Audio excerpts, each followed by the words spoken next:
It is August 5th, Monday, 2024.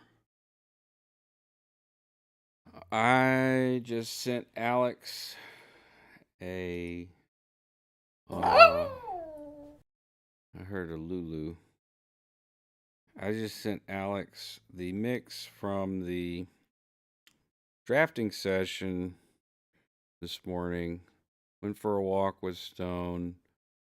I've got a session open right now. I've got tabs open to go through some stuff this morning.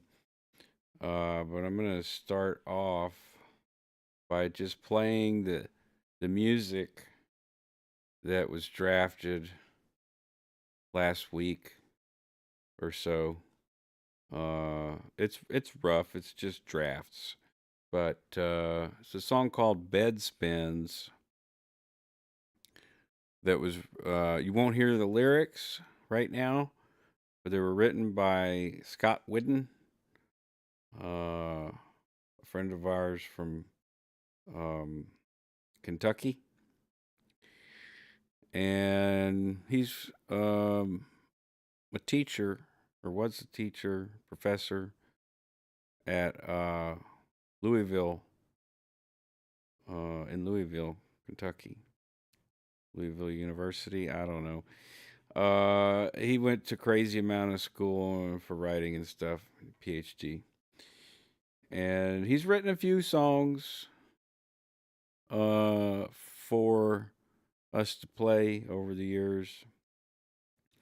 And one of the first gigs I played with Cortez Del Mar was when I met him. And then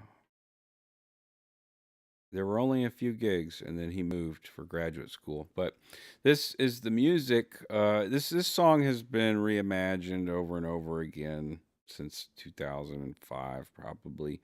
So this is the current draft, just to get started on a Monday where it feels like it should be the beginning of a weekend. Uh, this weekend and last week was Good Morning Janet. Was draining. A lot of high energy activities. Anyway, this is what it feels like when you lay down, I think, after, constant activity.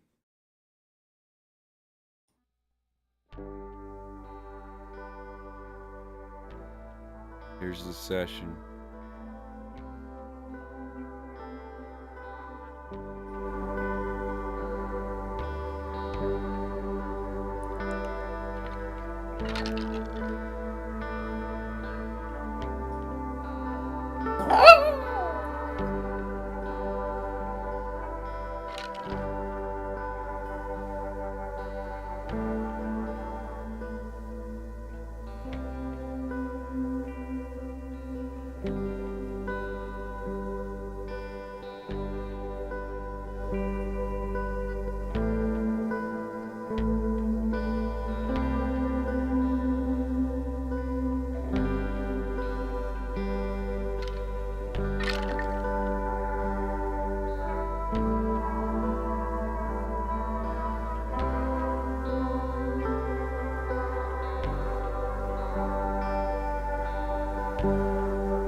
All right. Kept going.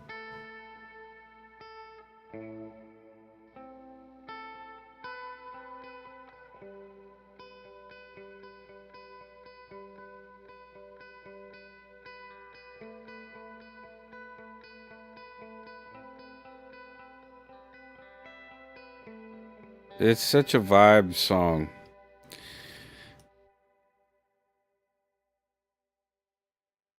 Okay, here we go.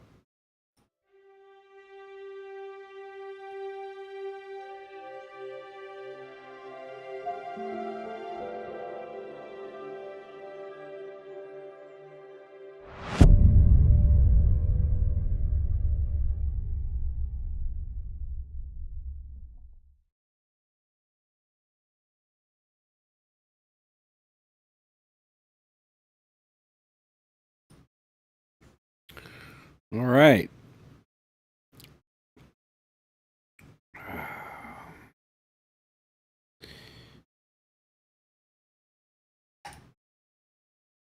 This damn thing.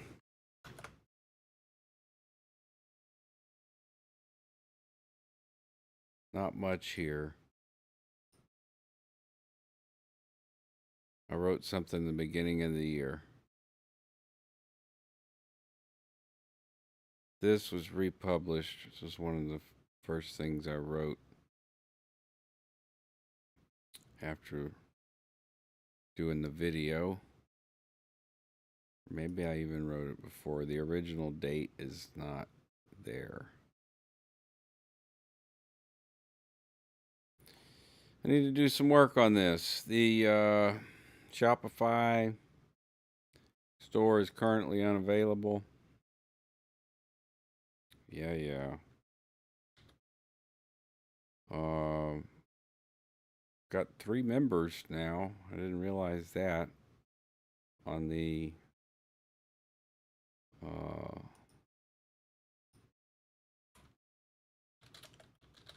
some people like it.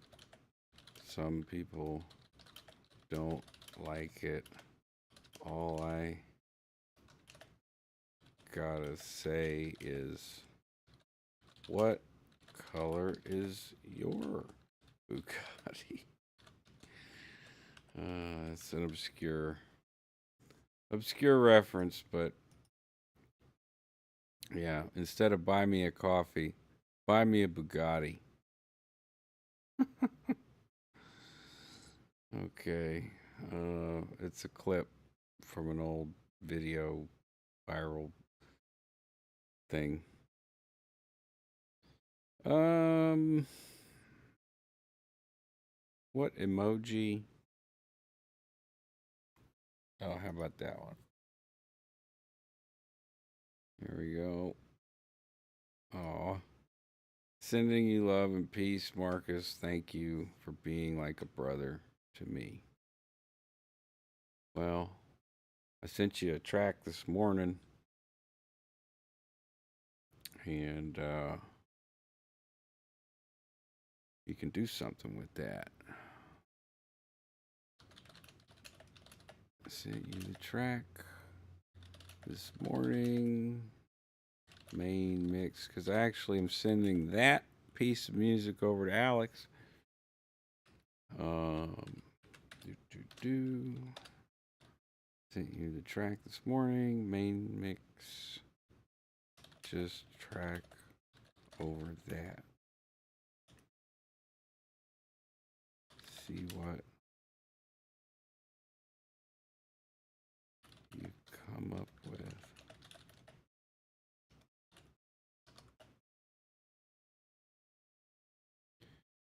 Here we go. Do a black heart. And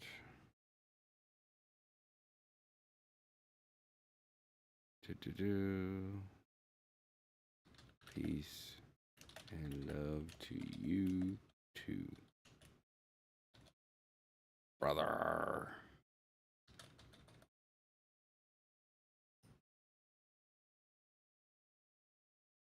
Oh, she bought some Bugattis for Lulu Hal. Well, here, have a free Lulu Howl. Oh, is it not going to do it on this source? Hold on, here we go. Free Lulu Howl. There's a free one. There be a free one. Tish.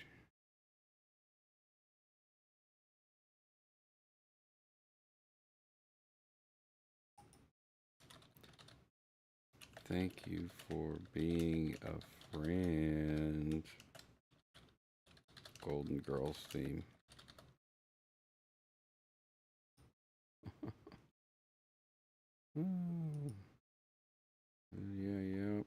Yep. Beach. All right, I'm caught up. I still don't know what I'm doing with this. They have membership levels. $5, $10 a month. It helps. Posts.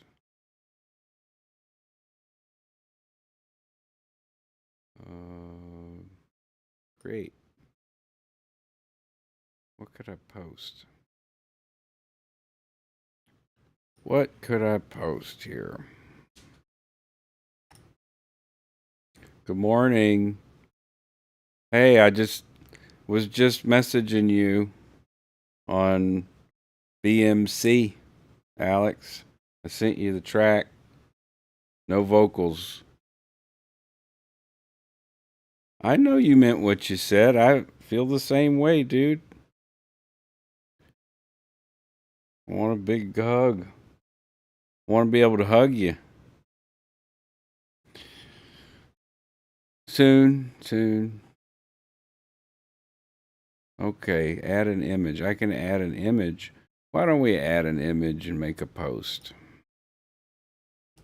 Why the hell not?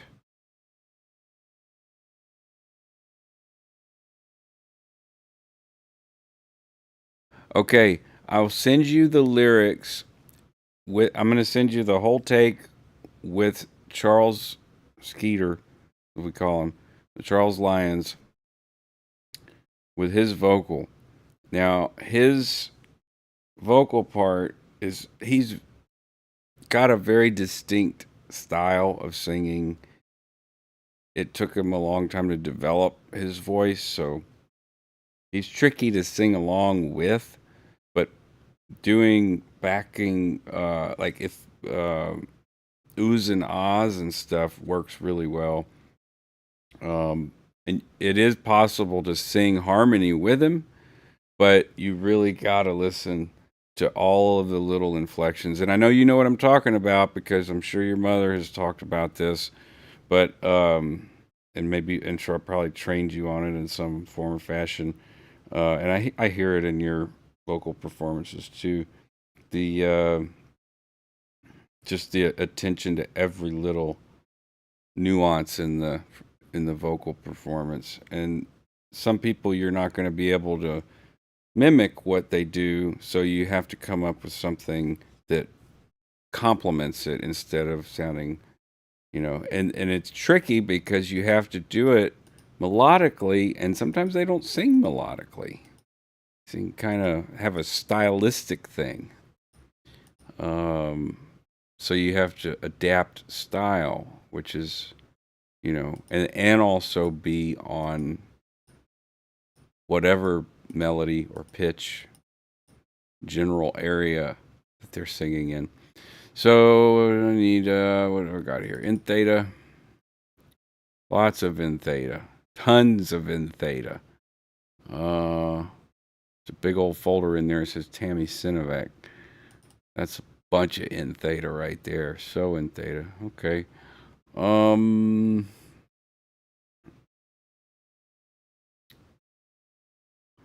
I'll post this because I'm going to go over some of this today. Slow news day. That's what I'm chalking it up to. All right. Will be. I'm going to title Wiz. You remember the Wiz book, Alex? Of course you do. Wiz. What is Scientology?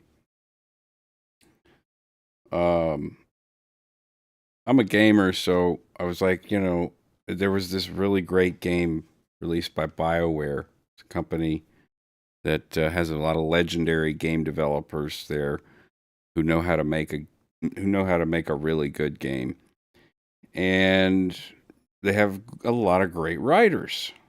This narrative is, and they incorporated narrative.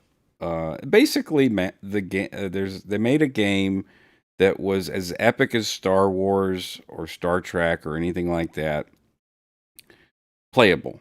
So it was a playable version of that. And, you know, it's not, it's here to stay. Mass Effect, there are people who know there's so many, it's like a choose your own adventure game. And based on your decisions that you make, there are consequences. So, and they last through an entire trilogy, like Star Wars, or a season of whatever. Somebody does something and it affects something later. They're like, "Oh shit, I didn't mean to do that. Now I learned my lesson." Games like that, I saw an opportunity to, because there was still a lot of stuff being shed through. I was going through a lot of therapy and sort of shedding layers of being a Scientologist, and um, so it was easier than it would be for me now to document a playthrough of what since I was deprogramming my mind, uh, but I still knew what the other programming was, and it was easy to sort of make those snap judgments. Um, and I did that with Mass Effect to see what kind of consequences there would be, because in the game there's a whole the consequences are dire, the whole galaxy being annihilated. And that goes along great with LRH's theories on psychiatrists. If they, we become a spacefaring civilization, they're the ones that are going to ruin it all. Um, Dekluging, yeah, dekluging. Um, yeah, Tammy is great. I haven't, we have some mutual friends, me and Tammy, and uh, from the Ventura mission, and I haven't talked to Tammy. She's been vacationing a lot, so been living it up. Today we'll review some of the what if Scientologist.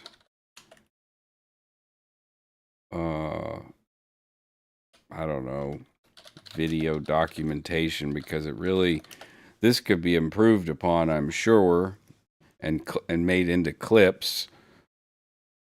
Alex, we should have a chat about that. Here we go, publish. Whiz. All right, so next tab. Just general. I'm trying to get subscriptions on my other channels. So there's Delta Gold Media, Octane Sound, Crow Bennett, which is my gaming handle, my alias, and then Lafleurbros Official, which is the music. I hate this word, but this is the best description for it. And Skeeter always talked about a collective. So essentially, it's a collect. It's like a collective. I released an album in 2021, and that was all my songs. But the Fleur Brothers, we know so many musicians, we're going to end up playing like 4 or 5 bands songs probably, and so I wanted to make room for that. Um, These features are probably still pretty good. I haven't run them through the AI to get clips. I know some of the earlier Ding stuff that I did right after Doug died uh, are good. There's some probably good clips that I should run through the AI. There's so much in the Chronicles that uh, I don't have enough money to throw at the AI to get clips. So, the buy me a coffee stuff, that kind of shit would go towards that, stuff like that. Restream subscription so I can stream on multiple platforms. And see down here, I have some featured and affiliated people's channels. And I do use the community tab from time to time. Oh, that reminds me, I do need to check to see if the body language video there might be one final edit and then it will go back up. Let me check, because that video I think is really good. Topic. Body language. Here we go. Okay. Yep, it's public now. So let me put it in the playlist. Edit. That's not it. Nope.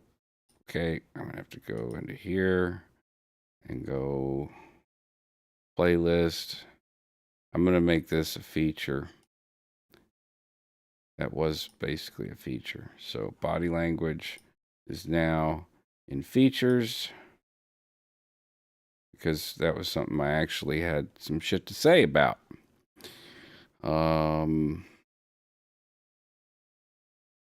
Is it there? Refresh.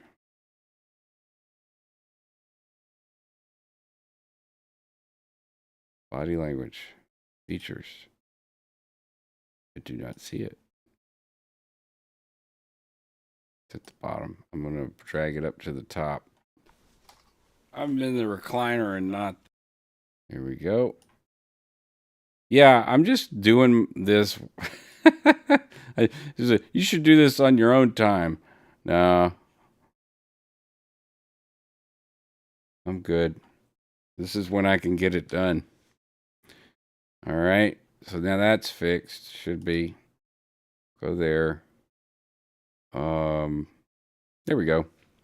So the body language video that was struck for 30-second rules, there was only 3 spots that it affected. So there's still all the rest of the video. It's 54 minutes. I should run that through the AI.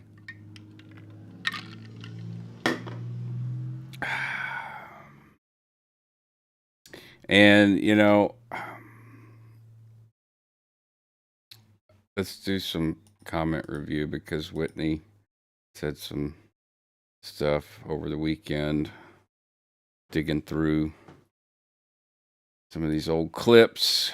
So I published a clip called "A Dangerous Secret: The Hidden Business Behind a Family Matter." Joe and Whitney commented. I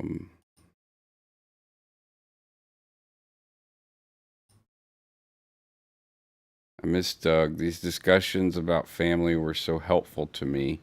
Thanks for making these clips. Love, peace.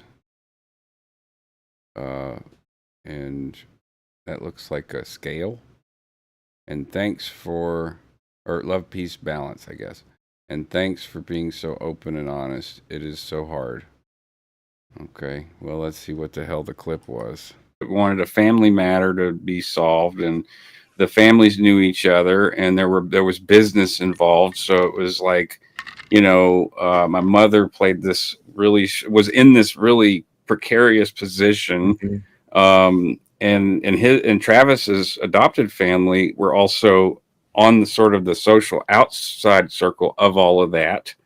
Okay. And were in an opportunity, or had an opportunity, where his adopted parents were trying to conceive and couldn't. And so while this was going on, they're like, well, we needed to make an adoption happen fast because this, these assaults are happening and there's danger, but it's not being reported. None of it was being reported. Because you were afraid of getting the shit kicked out of you by Ira, right? Wanted a family. Okay. So, yeah. And Whitney wanted a family matter to be solved. And these discussions about family were so helpful to her. Thanks for making those clips, and thanks for being so open and honest about it. We was talking about domestic violence, and how it goes unreported a lot. This is probably talking about how normalized coercive control was to me already. Like, I was already under coercive control, and so was my mother. And to some extent, other family, brothers, shit like that. Okay. And then we got Chris Shelton, Chad, Clearwater Chad. He's going to do a presentation on Algebra 1. Might be helpful for my daughter who's taking pre-algebra. I don't know. All right. So this is like the nerd, kind of like the nerdy bunch stuff. Honestly. Slow news day. Slow news day.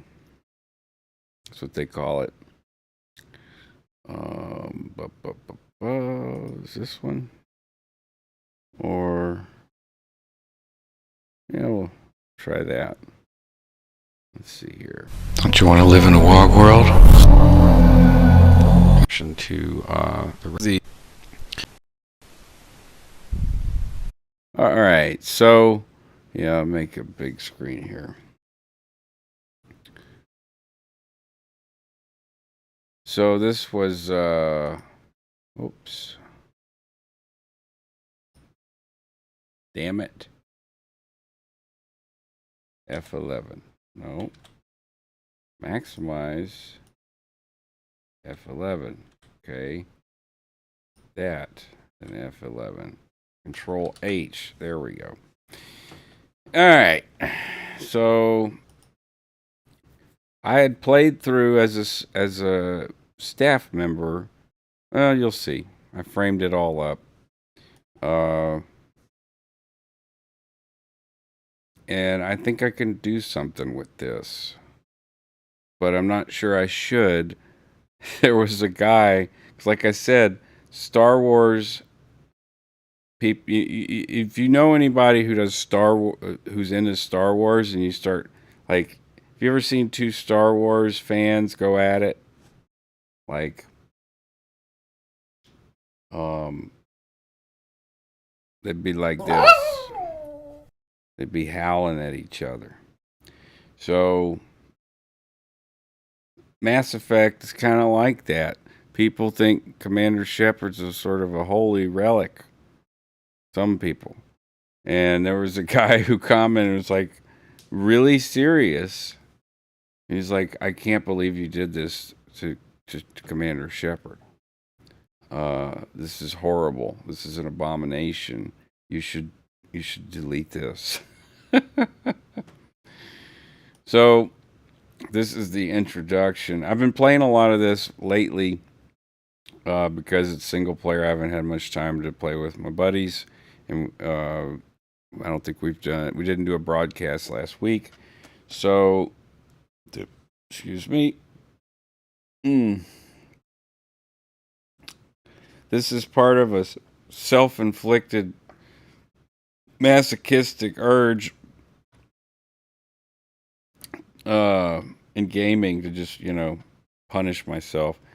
But in doing so, I learn about the game design.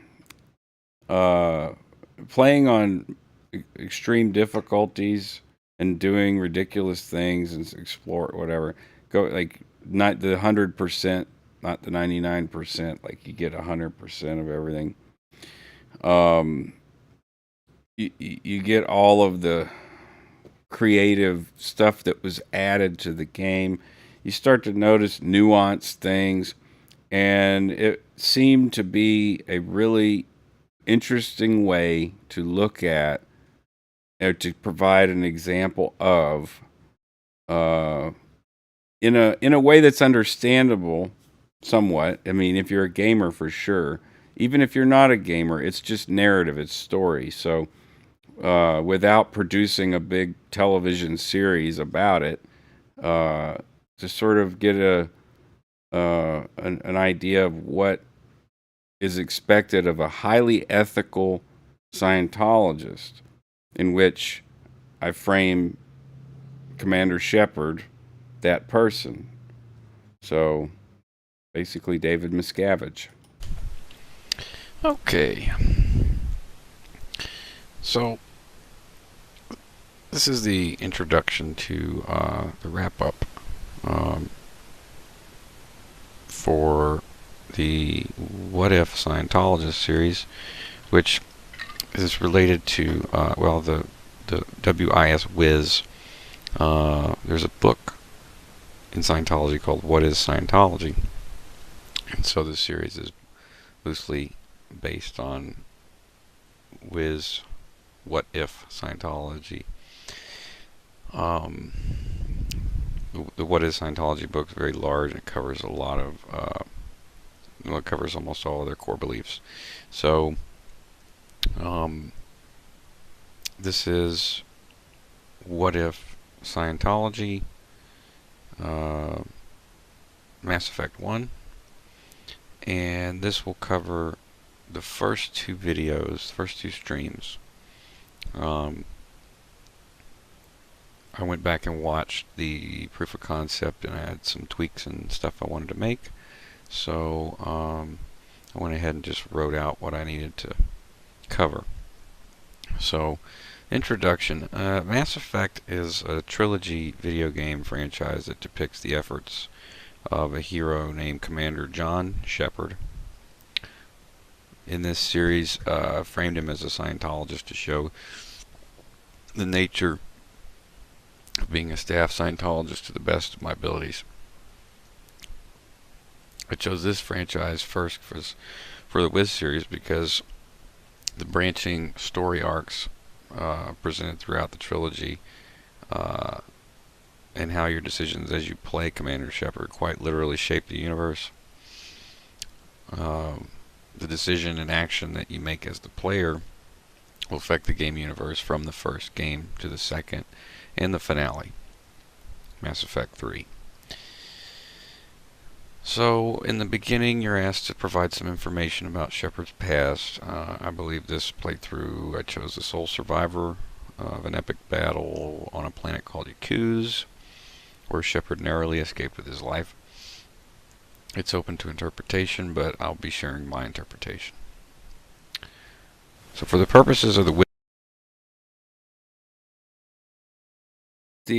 idea there is that every Shepherd that you choose has some sort of severe trauma, which is another, you know, it's an easy way to explain how Shepard got involved in the Alliance, which I just wanted to stop and say that Shepard has severe trauma. He's a soldier. Wiz series, Shepard is part of the Systems Alliance, or simply known as the Alliance, which I frame as a Scientology-run galactic civilization of humans and some aliens. And that is where Shepard begins his journey as second in command of the Normandy, a multi-species naval vessel, and is tasked with investigating a Prothean beacon.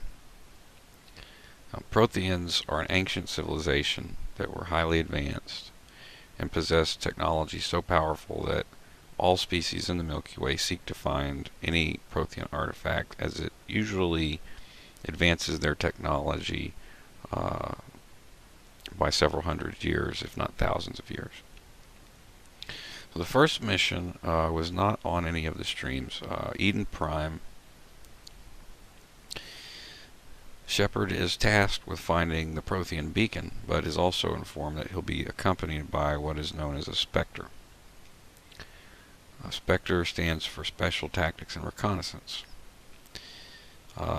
He is informed that he'll be evaluated by this Spectre for his performance for entry into the Spectres.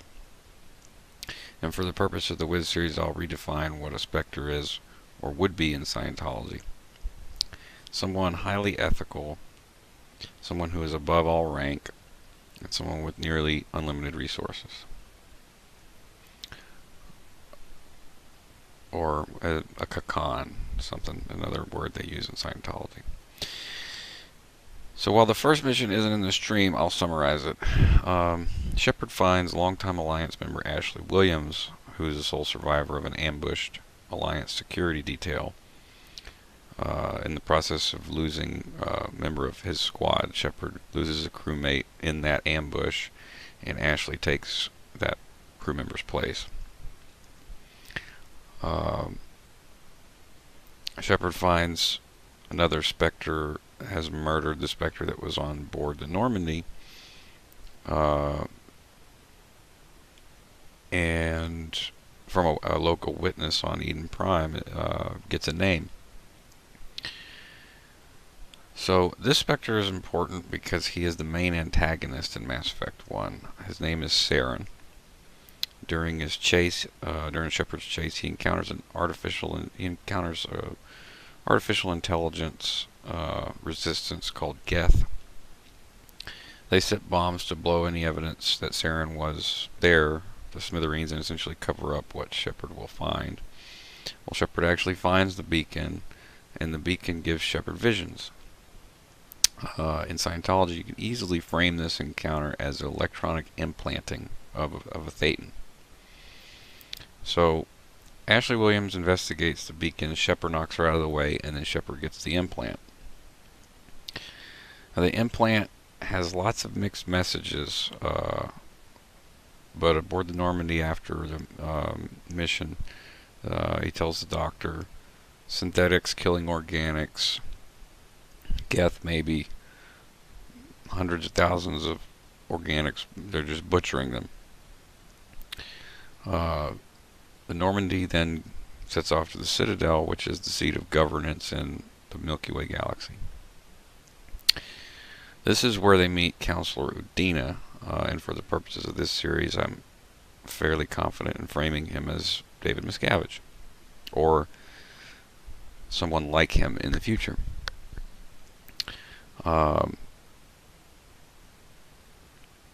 He is desperately trying to get a Scientologist in the Spectres. But with the mission failed on Eden Prime and no proof of Saren's betrayal and treason, Shepard has to find proof. Well, upon investigation, Shepard finds out there's a Quarian, which a Quarian is a member of the race that created the Geth, first artificial intelligences. And she has evidence of Saren's betrayal of the government. So Shepard brings that proof to the Citadel Council and becomes the first human / Scientologist Spectre. His primary mission is to stop Saren and his army of Geth, which are mysteriously following Saren's orders. So at this point, when I tried to leave the Citadel, Captain Anderson and Counselor Udina meet me at the dock. And this is a point in the story that was somewhat surprising because it follows Scientology logic. Captain Anderson would have been responsible for the failure on Eden Prime and punished as a result. So the game actually makes a certain kind of Scientology sense, Upon leaving the Citadel, you're met with Udina and Anderson at the dock, and Anderson loses command of the Normandy and is forced to give the Normandy to Shepard. Shepard given full command of the Normandy and its crew, and is now a Spectre for the Systems Alliance. And Anderson's failure to make it go right on Eden Prime cost him his position and his ship. It's also fairly crucial to mention that upon investigation for leads for Saren, I chose to follow Anderson's lead as a nod to his service. It's something a junior might do to honor their senior that's just been RPF'd or sent to heavy ethics or sent to do menial slave labor for weeks, months, or years. Anderson recommended checking out Pharos and Novaria first, so I went to Pharos immediately. So Shepard assumes command of the Normandy and gives a hard-ass speech. You're allowed to choose, but this is how it would have gone in my mind, about how it's his ship now. He calls the shots and what the mission is. And if it's not clear, Saren is either highly PTS or is an SP himself. So that brings us to the second stream, Pharos, Shepard's first mission as a Spectre in his chase after Saren. So upon arrival, he's again attacked by Geth and fights his way to Exogeny Labs, where he meets a survivor of the Geth attack and gets a pass card to get into Exogeny headquarters. Inside Exogeny headquarters, which is a psych facility, these would be psychiatrists, psychologists performing experiments. Shepard finds out that psychiatrists have been experimenting with a plant species known to exert control over organic life, implanting them and controlling their minds. The Thorian, or Species 37 as it's called, is drugging and controlling the minds of all the colonists on Pharos without their consent. So on the way back to the colony, where the Thorian is buried beneath the colony for research purposes, Shepard finds more survivors who are, in essence, psych products. They plead with him to save the colonists, but Shepard is a Scientologist, so knowing that all these people are psych products and illegal PCs and cannot be saved by Scientology, he takes no chances and eliminates them all on the way to the Thorian. So Shepard massacres the entire colony. The Thorian, Shepard destroys the Thorian and all of the Asari commandos that are inside the facility. There is a final boss, if you want to call it that, named Shiala, who's an Asari commando, who joined forces with Saren, but became indoctrinated by the Thorian. She got information about the Protheans that would be useful to Shepard, but the only way for her to give him the information is to implant it into his head. So she does that. It's a similar implant to what he received on Eden Prime. And then she claims she wants to help the colonists, having inflicted so much pain and suffering. But Shepard makes a decision based on the greatest good for the greatest number. This girl was aiding an SP, so he does a forced exteriorization on Shiala, which means he kills her. She doesn't resist. He puts 2 bullets in the back of her head. So I think that pretty much covers the first 2. And I will try to be as thorough as I can, continuing. Any questions, just put in the comments, and I'll answer them the best I can. Don't you want to live in a WOG world?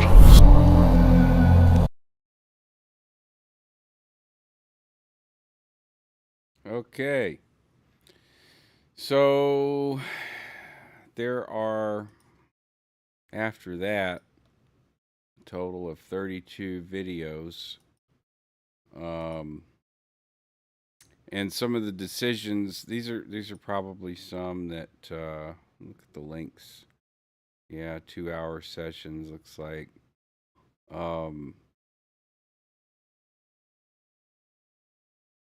Where I can clip. Let's just see if we can find something. You know, isn't it? I thought the same thing. Get me down! Damn it! He is not hostile towards Scientology. That's passing through the Omega. And they give you, you know, you have believed one of her sisters would kill her. I was hoping to talk to you. I apologize, but prayers for the wicked must not be forsaken. That's Dev T. Asana and her men deserve what they got. Not for her, for me. The measure of an individual can be difficult to discern by actions alone. Take you, for instance. All this destruction, chaos. I don't know what you're seeing on your I'm screen, curious to see Melissa, how far but you go to find me. Well, here I am. he is a krill. It's a species. I see what you're saying. What thing? Okay, the races. So he's a krill. The dude, the chick that he killed was an Asari. They're a gender neutral species.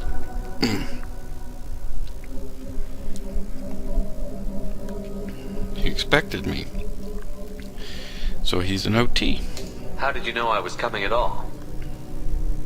I didn't. Not until you marched in the front door and started shooting.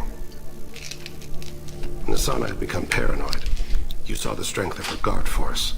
She believed one of her sisters would kill her. You were a valuable distraction. Let's cut to the chase. I need you for a mission. Indeed. You're familiar with the Collectors? By reputation. They're abducting entire human colonies. Freedom's Progress was their handiwork. I see. We're going after them. Attacking Yeah, the they all Collectors would require they all passing are through female the looking, relay. but they're gender neutral. No ship has ever returned from doing so. They can procreate with any race in the galaxy. They check this out. This is an interesting fact about the Asari. They can procreate with anybody. The way they have sex is they telepathically connect with your nervous system. Woo! And they give you, you have an orgasm with your entire body, basically.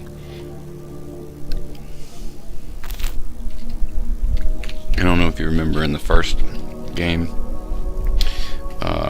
the scientist that accessed Shepard's memories. Yeah, for real. They interface with people's nervous systems. And they, when they do that, the genetic information gets transferred in the act of sex. Well, we gotta make it go right. Funny. Alright, attacking the Collectors would require passing through the Omega-4 relay. No ship has ever returned from doing so. Well, we gotta make it go right. So that's gonna change. You'd like me to protect humans I've never met, from aliens no one knows anything about, by going to a place no one's ever returned from? That's the gist of it. This was to be my last job. I'm dying. Low survival odds don't concern me. The abduction of your colonists does. So he is not hostile towards Scientology. That's good, because he's going to be on my crew. So let's go. I take it that means you're on the team? I will work for you, Shepard. No charge. They like that. That's right, Brenda. And he knows it. All right, so that was sort of a short example of what kind of decisions that you think are small decisions later affect the overall story arc. Yeah. So we're here at 11. Man, what else was I gonna? I published some stuff over the weekend. Let's see what I did on Instagram, I guess. I scheduled all of it for last week because I was really busy last week. Busy week. I spent the whole weekend with the kids and Cynthia, and it was so amazing. And my heart feels full. I feel full my heart feels full like after your stomach feels full after eating at a barbecue.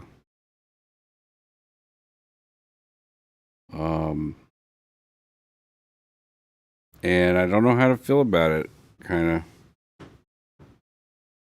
Like, because I just disassociate so much. I want to just cry shed tears of joy.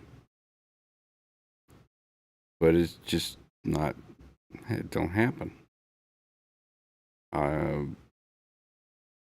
There was a song off of Matt Moore's record I played. Me and Stella listened to some music, and her friend Samara, which is like a surrogate daughter,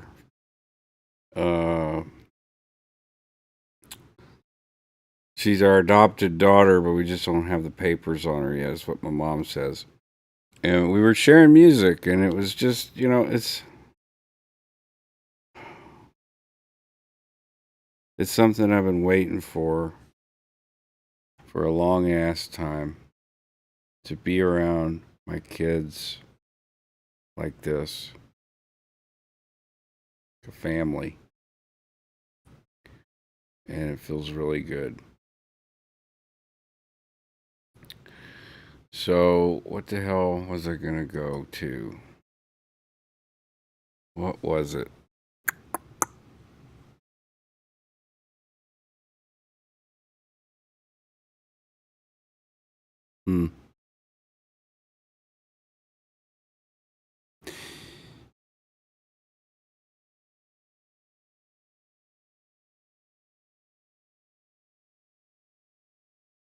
Silence is golden, but not worth a dime. I love that line.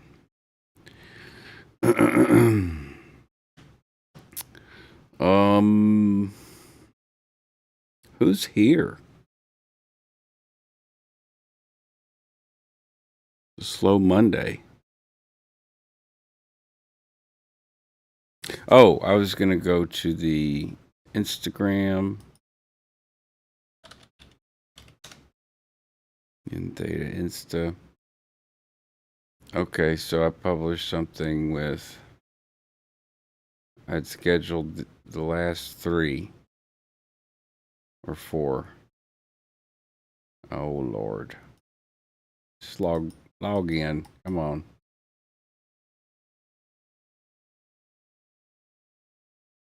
Yeah, save it.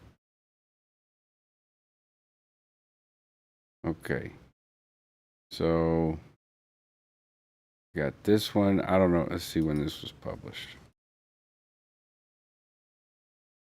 And the audio is automatically off. That's silly. That's silly. How do you get to the beginning of the reel? To watch it twice. Oh, what's a dun? A dun is a goal, project, or goals, projects, or targets and targets and goals or projects that are completed, dones, and that's Got what it. we need from you as a volunteer, which is a staff member. A staff member is a volunteer. Mm-hmm. So when people say they're staff members, what they're saying is they volunteered at a Church of Scientology. Now that's something. Now, at this point, Marcus, were you told 40 hours a week, this is what your volunteer hours are going to consist of, or are they still kind of leading you along the fishing line, pretending never you still have more ending thing. control? You got more to do. You've always got more to do. Yeah, maybe you can have some time later, but we have something that for that called a CSW, and it means So you're completed learning staff slowly. work. So when you have completed staff work, like we were talking about, the dones, then you can petition for your fucking freedom, essentially. Exactly. What did you think of this when they first started to hit you with these ideas, the CSW and stuff? Were you going, whoa, whoa, whoa, wait a minute? Or did they lead you in enough where you're like, they gave you enough freedom and control where you're like, okay, I'm not getting weirded out yet? What are you thinking about all this? Well, I mean, so, Jim is good at the gradient stuff. Yep, he very much is. Kathy is too. So, like, it was a very, whereas it could have been a very much a knee jerk, like, oh no, I'm getting the fuck out of here. It was very slow. It was like, we need a CSW. We need dones. And that's a phrase. So the being slow, the analogy of the frog, you can boil a frog if you just slowly increase the heat. A little explanation of some Scientology lingo, talking about volunteering, learning the concept of dones, how they shape your journey to loss of freedom. CSW process, Scientology. That's what it is. We need dones, and then someone will evaluate your petition for whatever freedom it is that you want to exercise. In other words, what were you getting out of being on staff? What were you told you were going to get out of it? I'm not sure what you're asking. Was it meeting Hal? Was it meeting the celebrities? Was it you're now in LA and you're going to get to go play some gigs? In other words, you didn't go just to work on Scientology. No, absolutely not. Scientology is a secondary. Of course. The main thing was getting out to LA and meeting people and playing music. Okay. And they promised you that you can do that through Scientology by meeting the because they were opening a mission on Melrose Avenue, which is right. The gig is like right down the road. You got the whiskey, you got Hot Sunset Boulevard, all that right there. That's what I meant, Marcus. I got off track. I forgot the question I was going to ask you. Melrose was the big sell, right? Yes. That was going to be the sell where all the hit musicians come, and that's the role you and Travis play. I totally got it. Okay, got it. And so, like, that was my main focus. In other words, what were you... So this was a funny moment because Doug was like hardballing me, which is what I liked about Backflash, because like we weren't afraid to rib each other a little bit, and he was coming at me like, what were you getting out of it? Like, what? Because some people get into Scientology for promises of power and influence and stuff. I just wanted to be out on the West Coast to meet some musicians. My thoughts at the time, I'm not proud of, but I thought that all the musicians where I was living in Nashville and Hattiesburg, actually with the exception of the guy in Hattiesburg, Wilson Dever, we moved there. We moved to Hattiesburg to play with Wilson Dever, and because it was that good. And the only other thing that could have been as good or better, could have, not necessarily. I was too young and stupid. I didn't realize what we had with that band. It was very special. And, I was convinced that it wasn't. And, for 2 decades, Wilson and I didn't speak. it was such a gravitational pull for me to communicate with Will that it became a threat to Scientology more than my family or anything else. And I wrote him the most horrible letter out of nowhere. It was one of the first betrayals of my own feelings and stuff. That it was a really big one. Like I said, it was bigger. Music was my whole life. Music was what I did to escape. It was my coping mechanism, my coping skill that I had developed from an early age, very early age. And that's why I was going to LA. Scientology did help me, and the recruitment process to get us out there was a little weird. Once we got there, I figured we could make it work because we're volunteering and there's only so many hours you can volunteer. Well, I was dead fucking wrong about that. So anyways, I like that clip because it sort of shows me and him ribbing each other a little bit. And then this one is a clip of me and Alex. Let's see what this is. They'll get you out. They're not going to try and convince you or change your mind on anything, right? That's your journey to go on. Yeah, you still love LRH stuff. Yeah, and if you think David Miscavige is a douche in printing books, like, I mean, hey, I was right there with you. Mm-hmm. Yeah, great point. And also, there's a huge network of us out there that are happy to help. Say, for example, you don't necessarily want to leave or escape. You just want to speak to someone who's been through something similar. You know, anyone on SPTV, I'm sure, is more than happy to speak to someone confidentially. I'm always happy to hear people, talk to them. That is why I clipped that, because that's an important point to make. You can use the about section on my YouTube or contact me. It doesn't even have to be related to Scientology. Like he said, if you need to talk to someone about something similar, where am I going here? Oh yeah. So in the about section of this, wait a minute. Where's the about section? About.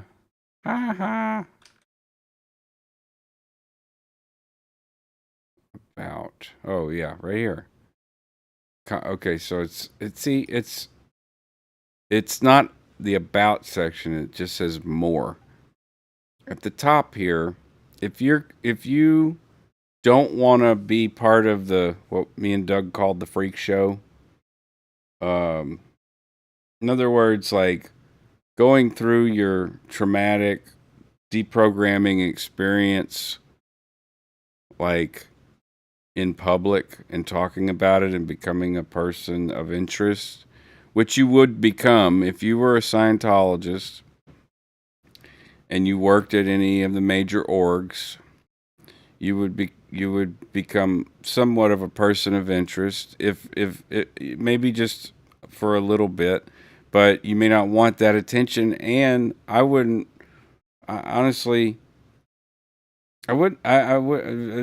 hold my beer is the way I do stuff. So I don't mean to, but I don't feel like the Chronicle videos that Doug was just basically the last thing he asked me to do before he died was to republish. Ow! I got a foot cramp. Thanks, Doug. Ow! Oh, you shithead! Ow! Okay, it's over. Oh, so he wanted me to publish all the old videos, and I didn't have them in order chronologically. They're still not in chronological order, but they are the ugly process of what many people on YouTube go through when they talk about Scientology. They get, we talk to each other, the ones that speak publicly.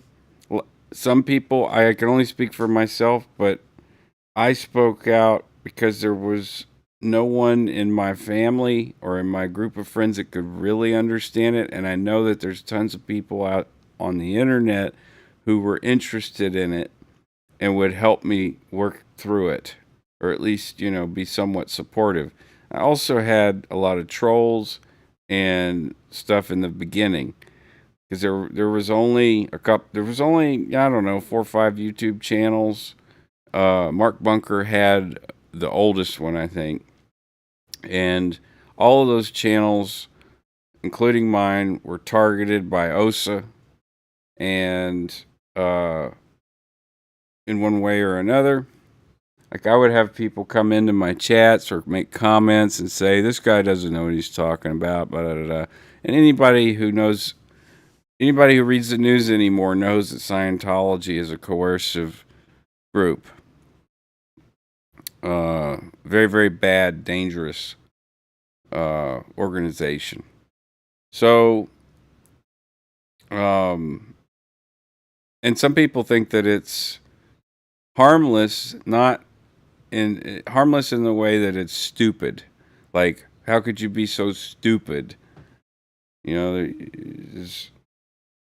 Whether they're religious or not, doesn't both religious and non-religious people I've heard say, how could you get in such a stupid thing? Well, the same way anyone else does. There are bits of truth. You cannot catch a fish without bait. And some, if you use shitty bait, fish ain't gonna bite. It has to be, in other words, it has to be like truth. It has to be real. So there has to be real aspects to this, to a coercive group. There has to be real aspects to domestic power dynamics. For like, there has to be a reality or a truth. In a domestic situation, is a lot of times your reality. What's your life going to be like if you don't do X, Y, Z?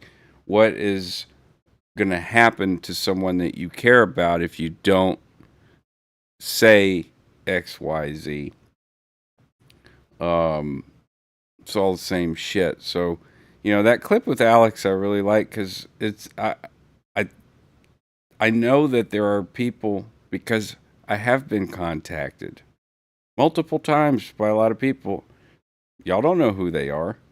It's confidential, like he said. Like, if someone reaches out to me, I'm not going to put anyone on blast and say, "Oh, I had a email from so and so and they're having this problem and this problem," not without consent. So, I just wanted to, like, state that and highlight that, because it's not like everybody goes through this. Not everyone does. That's the thing that is hard for a lot of trauma survivors to accept, and I'm included in that. My therapist told me not everyone goes through or experience what you did. Mm.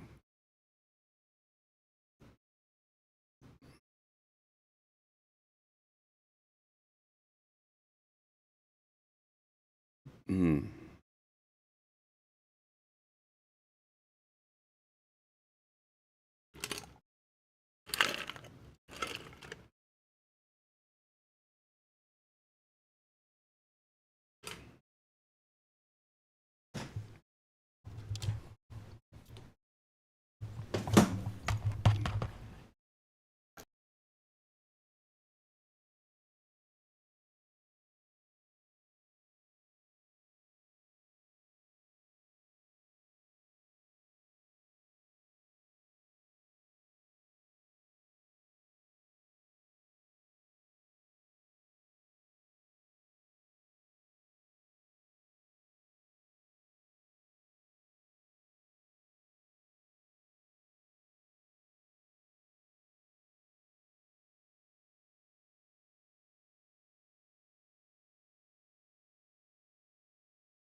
Okay, well, I just, yeah, sorry, Whitney.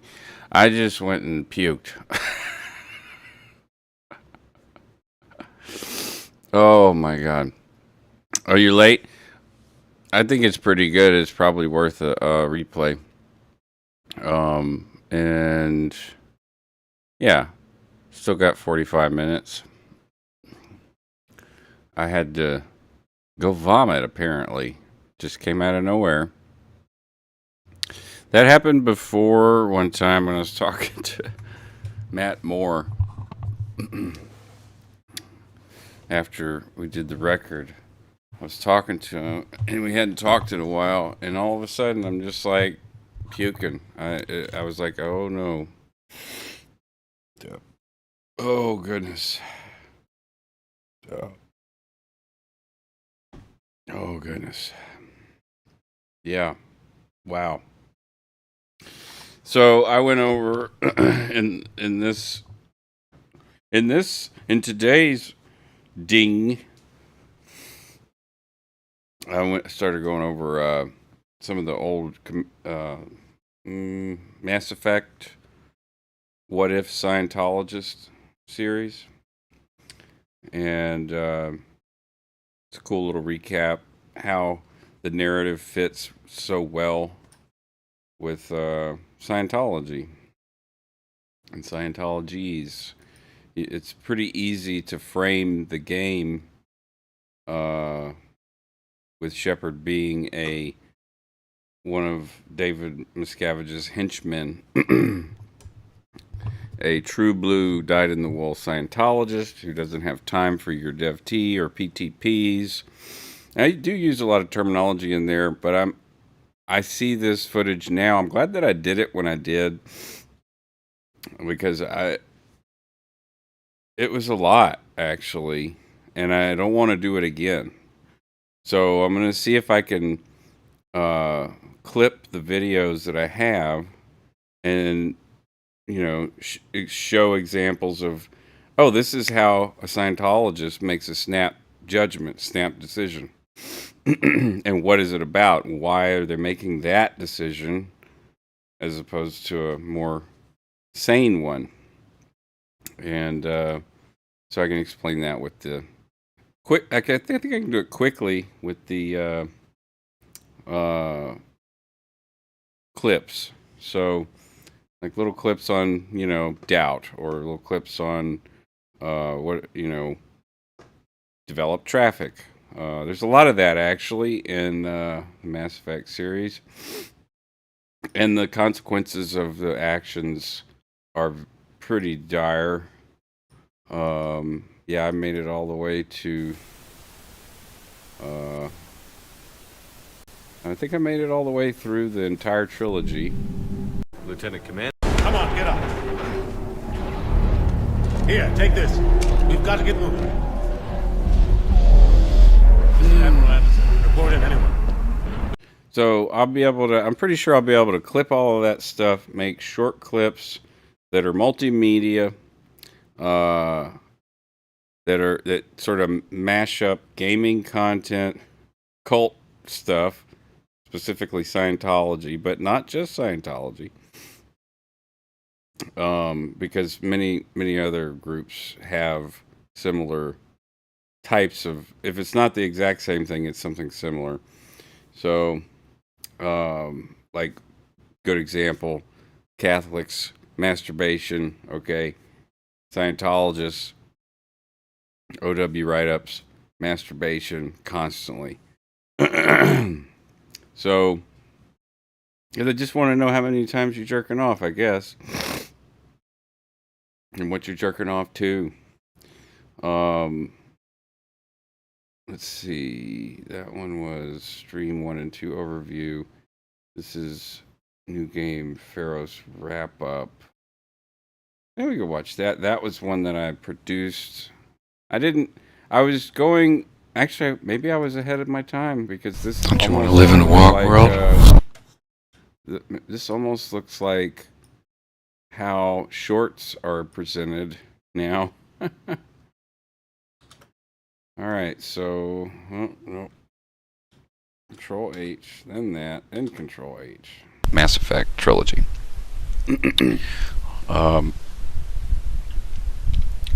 So the Mass Effect franchise is about a human, a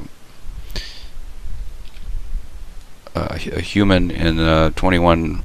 Oh, wait a minute. You know what? I think this is the same one that I played earlier. 1 and 2, new game. It's Pharos. Okay.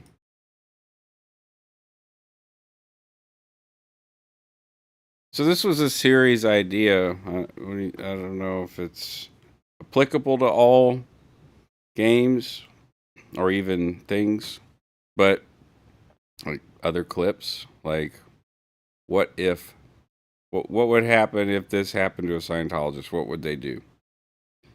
And you take the most ethical, like the by the book Scientologist, and you get to see the absurdity clear as day.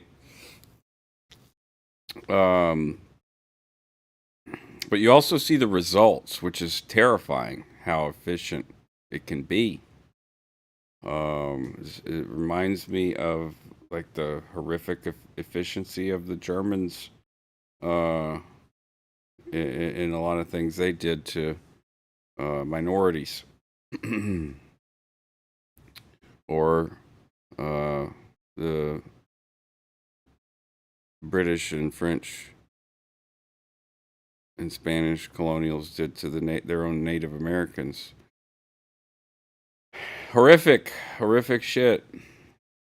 So, in addition to that stuff that I have archived, I have been continuing my insanity challenge that I made for myself, where I play through each class in the Legendary Edition of Mass Effect, full trilogy, which totals 6 times 3, that's 18 games, 6 classes on insanity. And I'll probably be doing like a game related, just after action report. This game came out what year? 2006, I think. Release date. Mass Effect 1 release date. Had to be 2007. All right, so it's a pretty old game at this point, but people still play it. It's still, they want more. It's not going anywhere. It's like the Star Wars of the video game world. And it ain't going nowhere. Promise. Commander Shepard is deified in the video game Hall of Fame. And BioWare's narrative style makes it really easy to showcase these kinds of interactions. But it was way easier for me to do that then than now. Because as Alex said, I was dekludging my mind at the time when I was doing it, but I still knew, I still had the instinct. I still had a lot of the instincts of a Scientologist. They were there. A lot of times I didn't act on them because I was in therapy and I was like learning these, thoughts, learning when the thought stopping occurred. And if you don't know what thought stopping is, it's worth looking at. Thought stopping describes the process of suppressing or pushing away unwanted thoughts. This cognitive behavioral technique aims to disrupt negative thinking patterns and redirect thoughts to something that helps relieve distress. So, in the case of a person in a very bad situation where if they don't get the target, goal, or project done that is needed, say in Scientology, you could say there's a fair amount of distress involved in that. And there are lots of thought-stopping methods or little cliches you can use in Scientology, and that are used every day on staff, on post is what they call it when you're on the job, and make it go right is one. That sticks out a lot. Thursday at 2.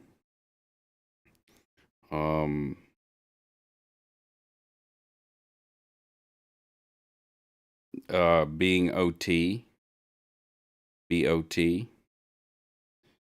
which means basically manifest whatever it is that you need to accomplish.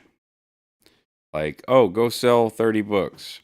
Oh, there's not even, it's 6 a.m. There's nobody outside. Well, BOT. There's a reference that was often shown about OT. It's called OT abilities. Let me see if I can find that.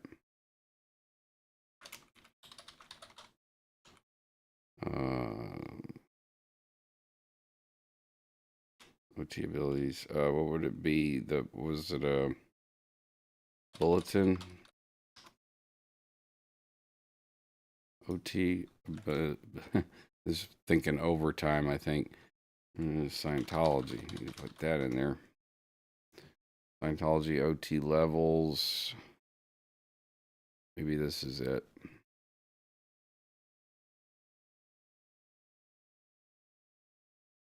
That's the technical bulletins. Okay, so OT. About OT levels. Or what about the one that I thought it was OT abilities? 0 result. OT levels 1 of 3.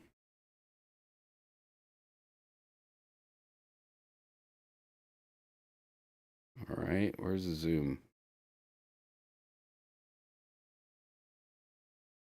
Hell, I don't know how to work Adobe Acrobat apparently. That's not zoom.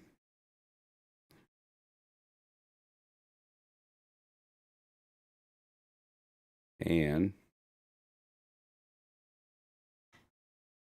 oh, what the hell? There. Close that. Okay. All right. Hubbard Communications Office, St. Hill Manor, East Grinstead, Sussex, HCO Bulletin of 8 June 1970, Issue 2 for Class 8s, OT3, and the Class 8 check sheet, secret.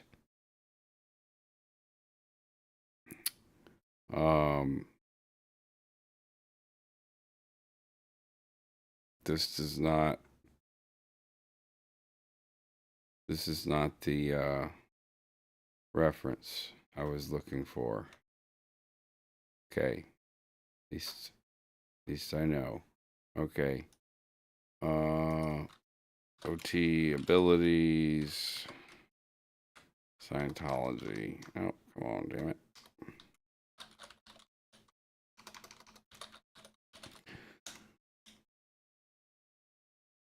No.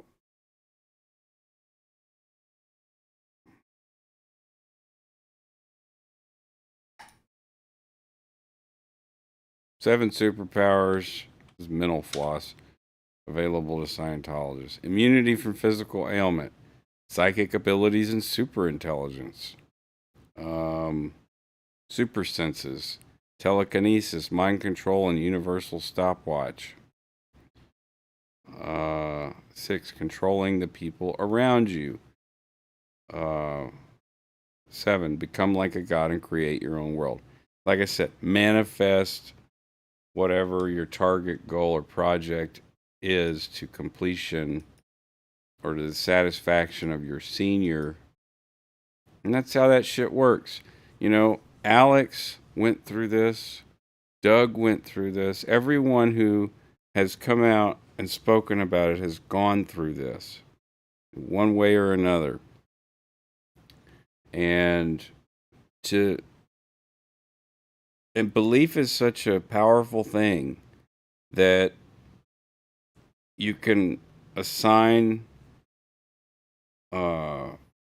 things that happen I mean, the damn mailman delivering the mail. Oh, and the mind is so creative, it can make up all kinds of things to make that thing have meaning. I mean, if you read any of the OT stories, if you ever got your hands on a Free Winds magazine and read some of those OT stories, hold on. Funny, I know Tony probably has some of this stuff. Funny OT stories. Scientology.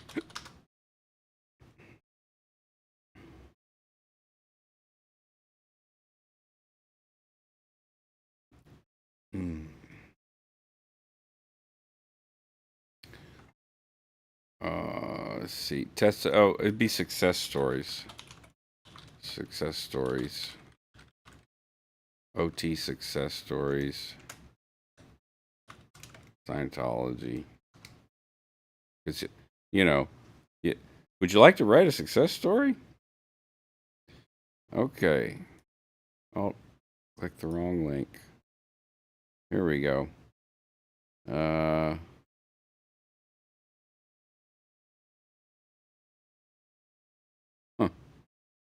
This is, what site is this? Is this really theirs? What is Scientology.org? I don't know. This seems like what they call a squirrel group.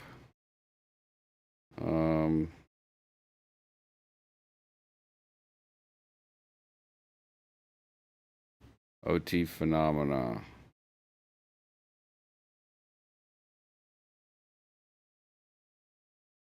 Tampa Bay Times, don't overlook Scientology success stories.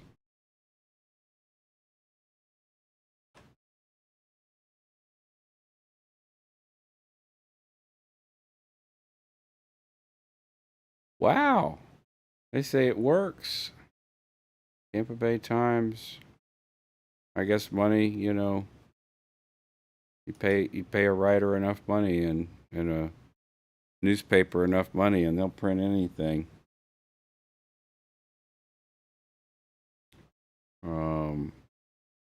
Yeah, of course, Whitney. Yeah, immediately they start, they start with the stuff that's real because you do feel bad about it. Like, say from your childhood, I beat up a person, or I stole something, or I, hit somebody that, or I didn't, overt. They have two different kinds. There's an overt act of omission or commission.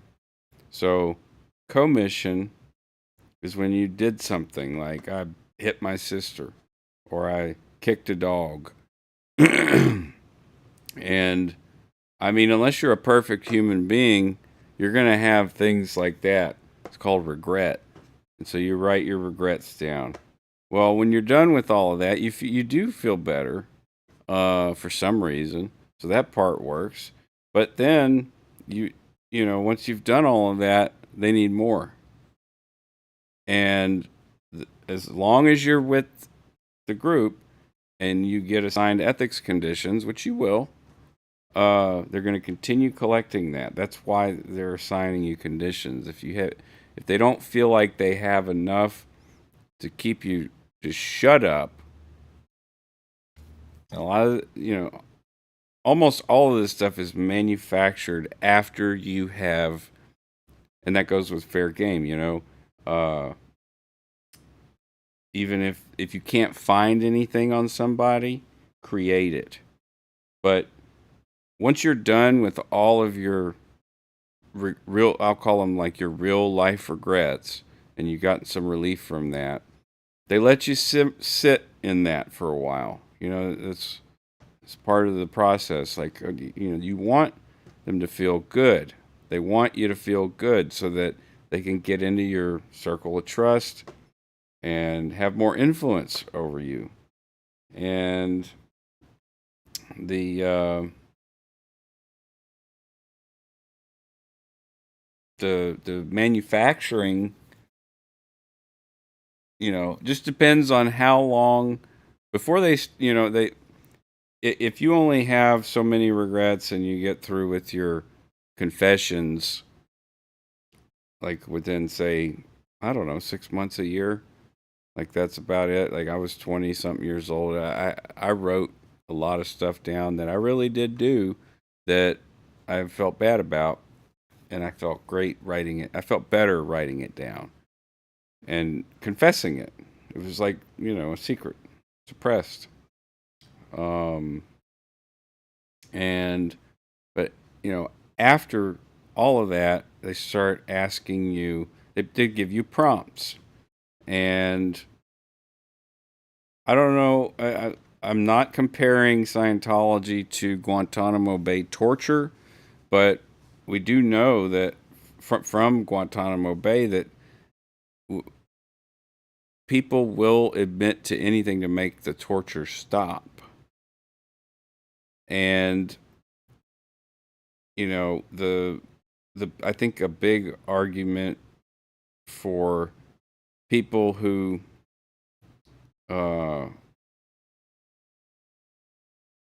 can't understand, or the argument that a lot of people have that don't understand how you stay, may not be the kind of people that would.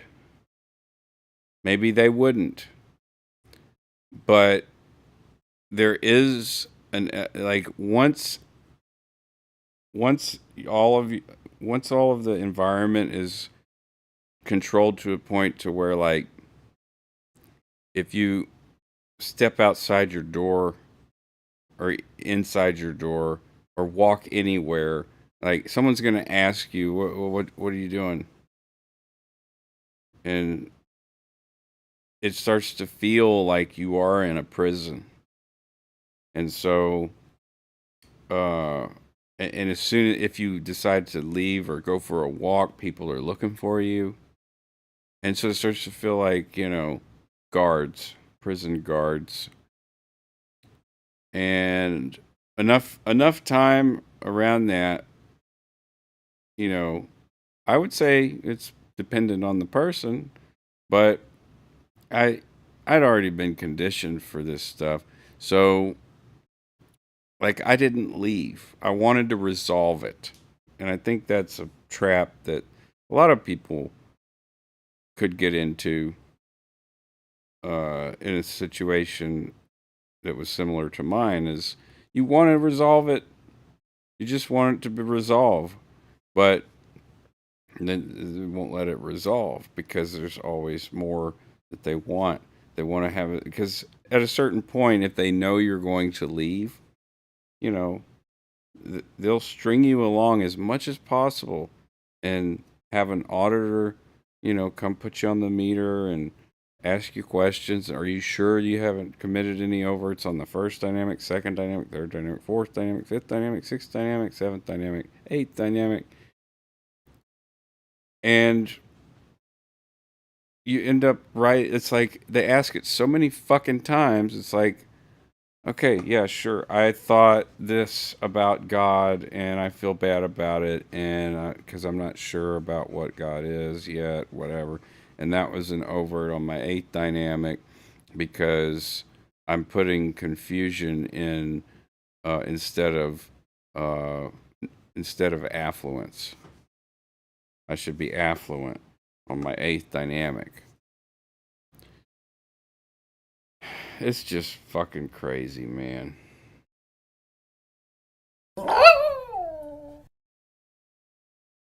11:40. Did anything interesting happen in the last week. Let me look here. I got a lot of editing to do still on and publishing the lineup. I've got a lot of footage. It's not all cut up and edited yet. Let's look at the lives here. Some drafting with Skeeter. We listened to I Glued My Balls to My Butthole Again. We'll be doing some more of this soon. I think I did something even on Octane Sound. Yeah. So, yeah, crossing the streams. So when I did the broadcast of me drafting,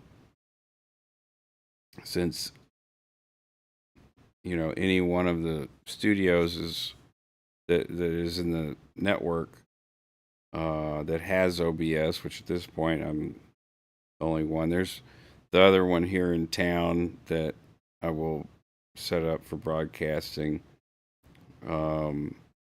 Those sessions can be recorded for future purposes. It's kind of handy, actually. So, but what I like to do is to get all of the virtual cables set up so where it's not camera audio, but the actual audio piped in from the from the system.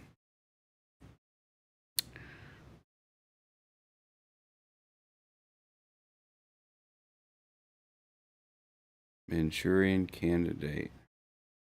What made you think of that? Just curious. I don't know if I've seen the first one. That one was like in the 60s, 70s.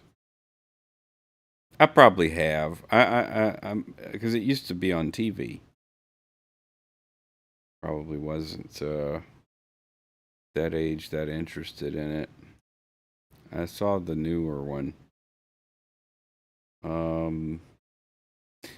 Last time I did the Ron Storybro broadcast, I accidentally broadcasted it to this channel, so I have to download this video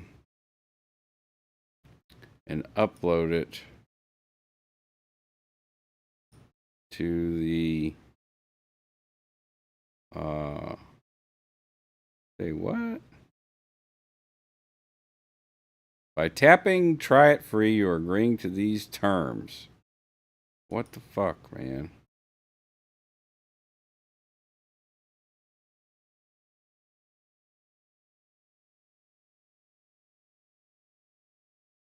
Guidelines. Okay, fine. Google paid services. Yeah, sure. Whatever. Jesus. No, I don't want to buy premium. I don't want to start a trial. So I can't download that in anything other than 480 for free. That's ridiculous. I can record that in 1920 by 1080 if I just play it on my computer and record it.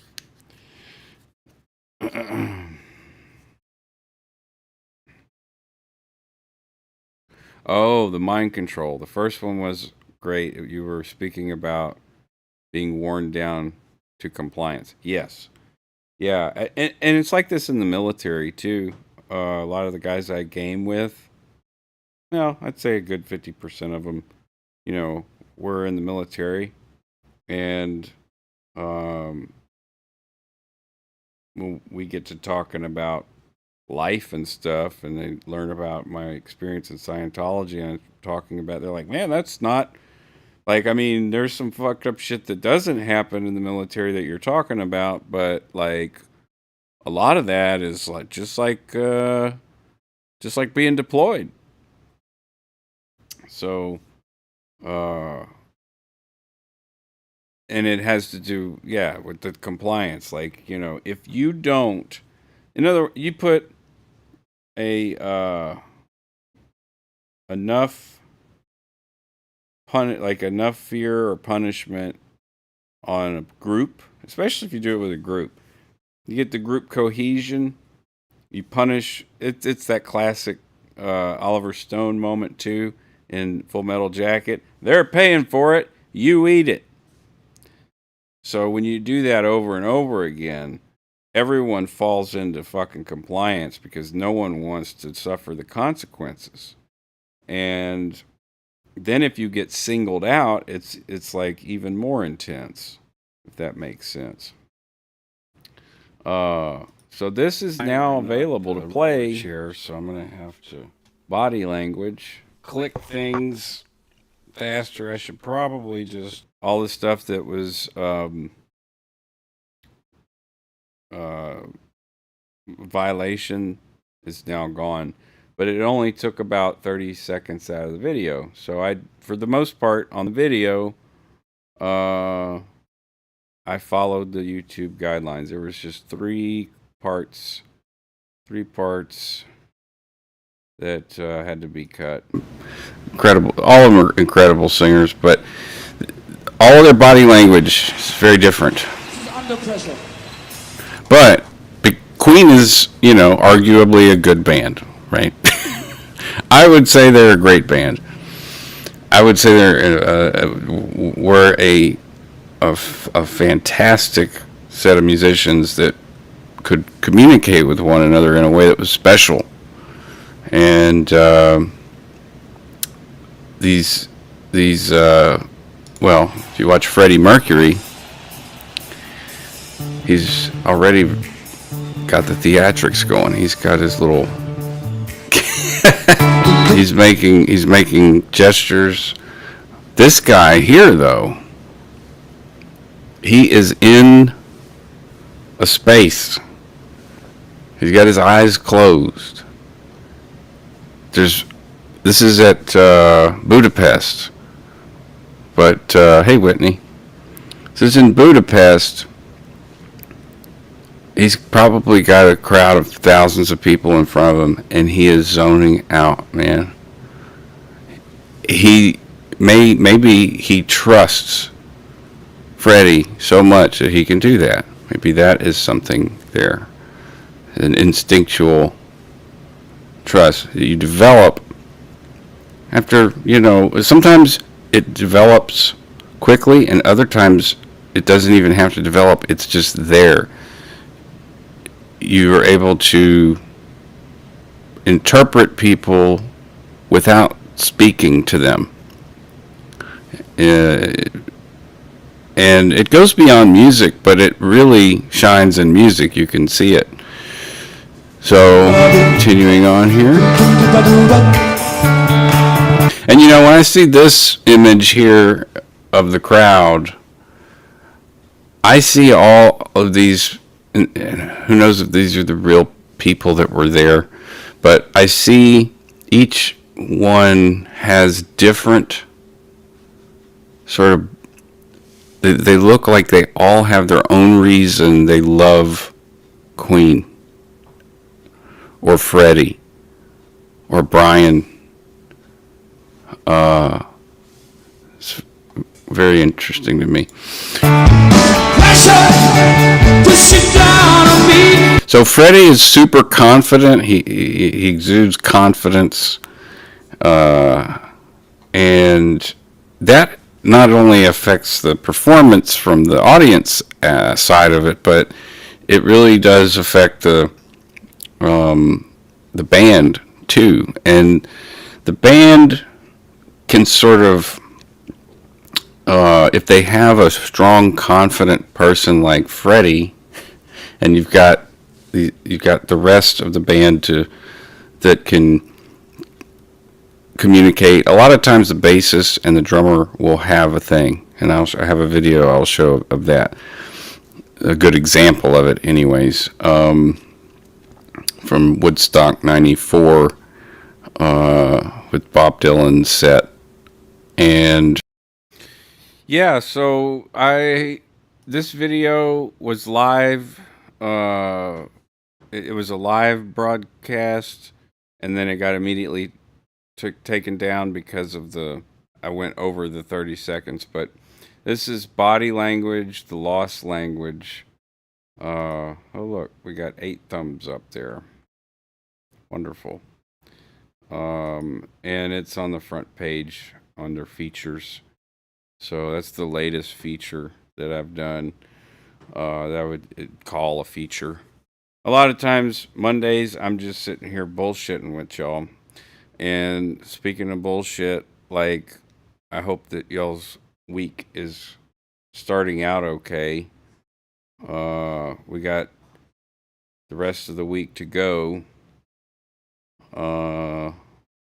I have, well, we have a lot to do around the house for sure.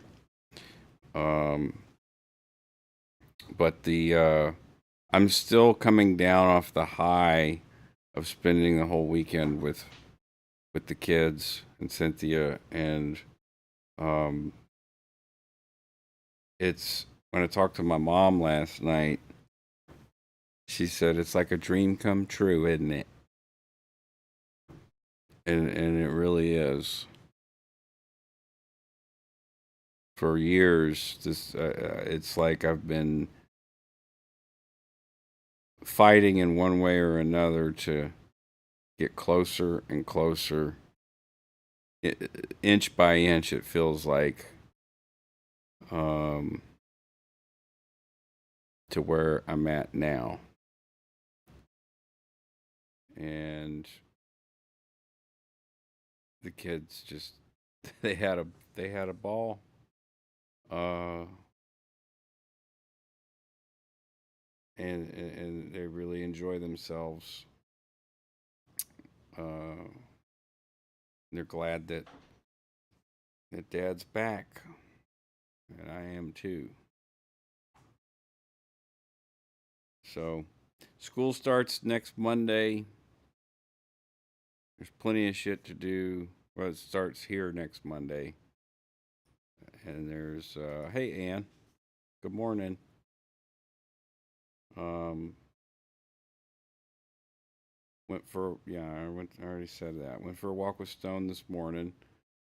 So, we have our different activities we do. Stella's 12 and like I said, we have a adopted daughter we don't have papers on yet. So, basically got 2 teenagers, and they like to do their own thing, and they like to do they like to do things. We do different things. We do the things, and it's happy.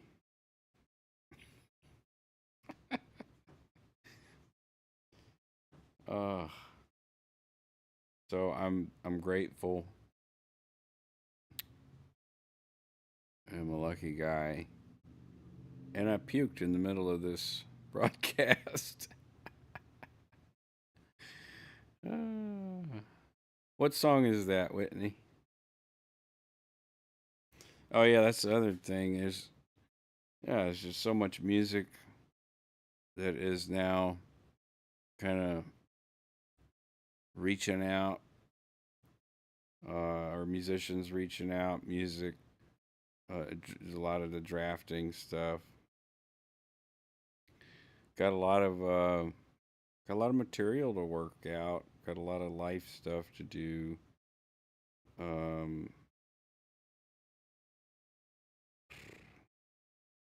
Oh, Thursdays.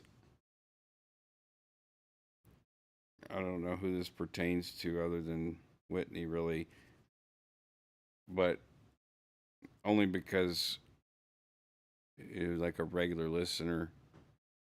But high noon, I've missed 3, but it has been because I haven't been here to broadcast. There's been crap going on. Usually, the middle or end of the week is, in the last month, I've been busy doing stuff like moving, and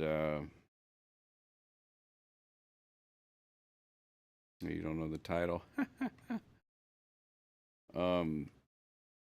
So hopefully this week. Oh, and the 24-hour broadcast has gone on and off twice in the last month. So I need to get that back up. Yeah, it's just go go go now. Maybe there's enough runway to take off. We'll fight. Will the fight for our sanity be the fight of our lives? Flaming Lips. Love Flaming Lips. Love Flaming Lips. Free Lulu howls today. That's a Lulu. 11:56. I started on time. I think maybe 1 minute late. Do I have any other clips that I published? I don't know. But it's lots of clips. Lots of clips. Clip, clip, clip, clip, clip. You know, I do it in an editor. I don't know what my gripe is. I throw a big, long, huge file into Adobe Premiere and cut the shit out of it and move the clips around. But for some reason, doing them one at a time or whatever, it feels like drudge. Is that a word? Drudge? Definition and meaning. Yeah. Yes, I used it correctly. Oh, there's Lulu. I saw Lulu in the background. She smells like ass piss most of the time, which is a pretty disgusting smell. But here's another free Lulu howl. Drudge. To do hard, menial, or monotonous work. Doing the clipping. That's why AI. That's why they developed an AI to do it, because no one really wants to do it. They're like, you do it, AI. Finally, just find the relevant clips. So I think I'm going to do an experiment with the What is Scientologist or What if Scientologist, one of those videos, and I'm going to do a specific search for Q&A, or not Q&A, for Scientology as a keyword, and see what clips come up before I start throwing stuff at Opus, because one of the viewers helped me to get that tool, sent me a card, and it's like, use this to get your clips done. It was well, what they assume a year worth of content creation would be. The Opus, which was 64 hours of processing time. But considering what I know now and with the experience I've had with it, sometimes you need to reprocess and focus the AI to look for specific things. You can tell it to look for all kinds of specific things, keywords, and also the style or format that it's listening to or watching, examining. If you are able to classify it with that and then add keywords, then you can get really specific. That's about as specific as you can get, but it does a pretty damn good job if you are able to classify it and tell it what to look for. So I'm getting better at it, but I've already used 20 hours. There's like 40 hours, 39 hours left. And I'm trying to use it on each channel so that I can get an idea of what and how to clip stuff that will be used on all channels. Greetings. Speaking of clips, yeah. I like your avatar, your little thing, CC. That's right at 2 hours and 1 minute. So I started at the correct time. I started at 10 o'clock. How'd you find your way here, Culty Clips? That's a cool. That's like a play on words too. Culty Clips, and then Cult Eclipse, like that.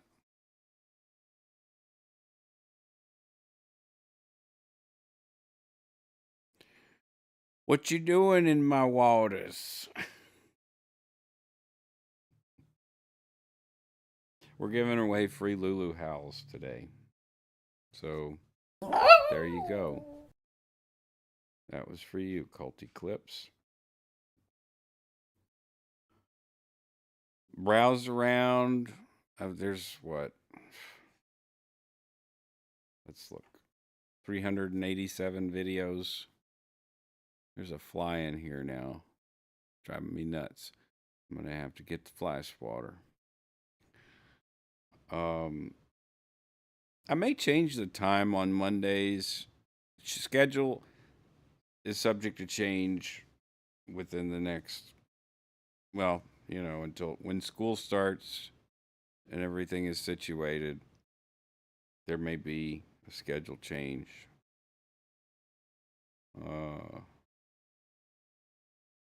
Yeah, no, that's a very clever name. I like it. Do you have clips on your channel? Let's see if I can look you up. Culty Clips.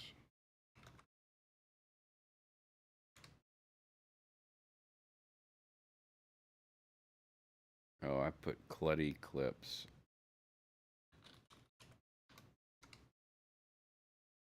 Culty Clips. Vanity Fair.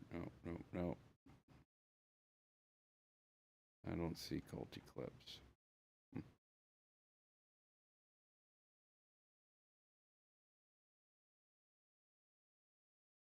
Oh, yeah. That's great, Culty Clips. Look, I found you too. And I'm already subscribed. How about that? That is awesome that you do that because same here. Like there's too much. Well, for one, there's too much for me to watch. And I can't relive my trauma all the time. There are certain people that I know, like, Doug, Doug, like, I was like, no, Doug, I don't want to go back to the Scientology world space stuff.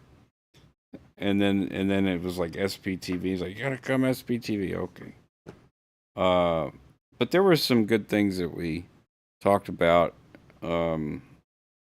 And it led to further connection with community that I knew in Ventura. So now I am in touch with some people that I didn't know were out, and they didn't know I was out, and stuff like that. So, I'm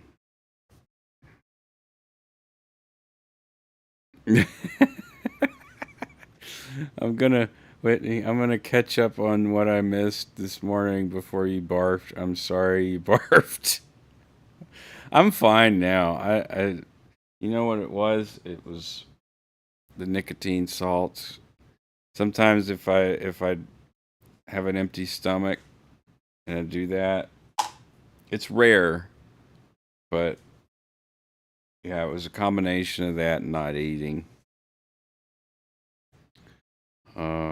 Culty Clips. I started my channel on. Okay, yeah. Yeah, man, go through the Chronicles. I have a playlist.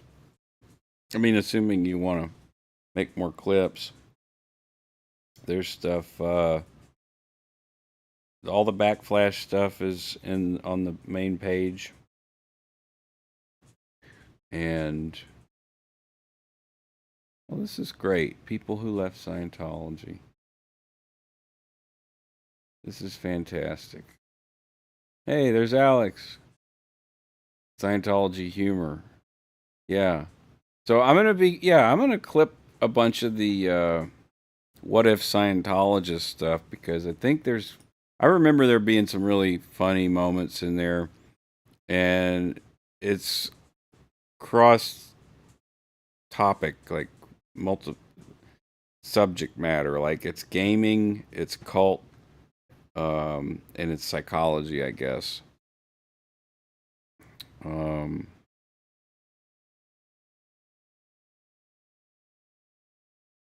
Let's see. Yeah. Whitney said that's cool. So many great little gems. That's why the Opus Clips is nice. It's like, but learning how to get it to really hone in on the good spots, because it's like GPT, it's sometimes it throws it softballs it in. It's like, I think you're making a point here, but I don't know. Here's the clip. It's like, dude, like every time you process that video, you have less and less time to work with. So try to be frugal with the use of AI, even though like I could probably use 100 or 300 or 500 hours of it and make all kind of cool shit.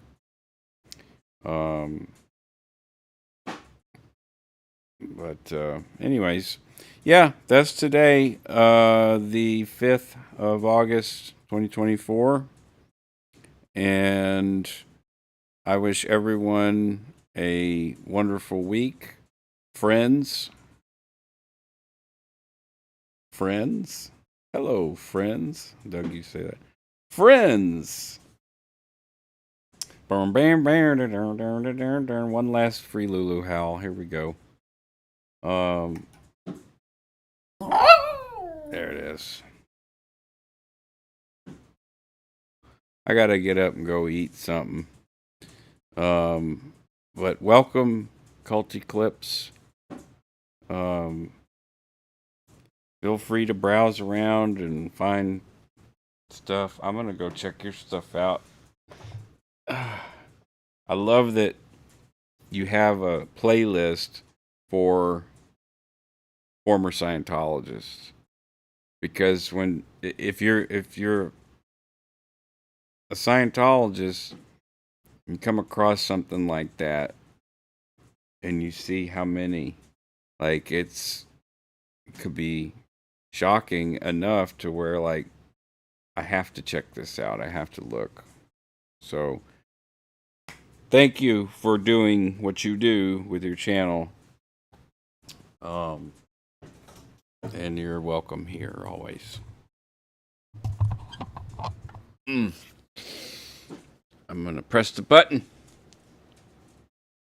See y'all. I'll see some of y'all later this week. I'll see some of y'all next week. Cool. Alrighty then. Live long and prosper.